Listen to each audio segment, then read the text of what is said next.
ওই পারে না তো, চোখেই দেখে না, ওই অন্ধ।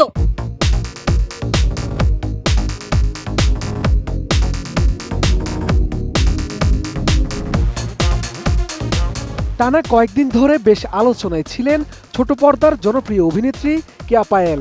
পাগলি হয়ে তার ঘুরে বেড়ানোর একটি ভিডিও রীতিমতো ভাইরাল নেট দুনিয়ায়, যেখানে উস্কো খুস্কো চুল, পরনে ময়লা পোশাক আর মুখ ভর্তি কালচে মেকআপ, এমন বিধ্বস্ত লুকে দেখা যায় অভিনেত্রীকে। পাগল নাকি? তো তুই দেখছ না, তুই তুকারি করস কে? এক্কেরে খায় নামু কিন্তু।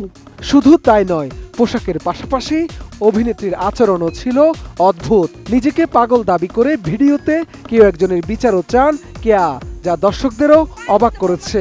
গা দিয়ে গন্ধ। আর আরেক পাগল বিচার চাই এটারও। এবার পাগলির সেই লুকের আলোচনা ছাপিয়ে নিজের চেনা ছন্দের গ্ল্যামারাস লুকে ধরা দিলেন অভিনেত্রী। ২৬ জানুয়ারি দুপুরে একগুচ্ছ নতুন ছবি প্রকাশ করেন কেয়া পায়েল। সেখানে তাকে দেখা যায় একেবারেই ভিন্ন আঙ্গিকে।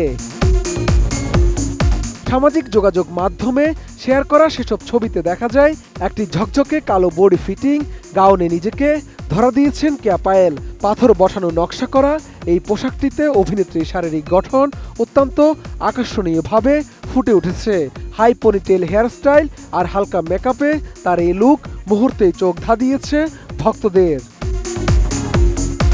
বাছাইকৃত লাল সরিষার দানা থেকে অত্যাধুনিক কোল্ড প্রেস মেশিনে তৈরি হয় প্রাণ সরিষার তেল, আসল ঝাঁঝে আসল স্বাদে। এছাড়াও এই একগুচ্ছ ছবির মাঝে আলোচনায় রয়েছে তার বিশ্বকাপ ট্রফির সঙ্গে তোলা একটি ছবি। ধারণা করা হচ্ছে গত ১৪ জানুয়ারি রাজধানীর একটি ৫ তারকা হোটেলে যখন বিশ্বকাপ ট্রফি প্রদর্শনীর জন্য আনা হয়েছিল, অভিনেত্রী তখনই এই ছবিগুলো তুলেছিলেন।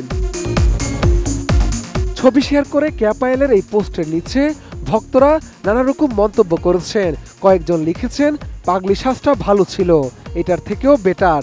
আরেকজন ট্রফি ও অভিনেত্রীর সঙ্গে তুলনা করে মজার ছলে লিখেছেন কালো ড্রেস পরা ট্রফিটা আমার। অন্যদিকে কেউ কেউ অভিনেত্রী সেই পাগলি লুকের রেশ টেনে মজা করে বলেছেন পাগলিটা এই ড্রেস পাইল কোথায়। তবে সব আলোচনা এক পাশে রেখে কেয়া পায়েল সেই ভাইরাল পাগলি লুকের নাটকটি নিয়েই বর্তমানে ব্যস্ত সময় পার করছেন।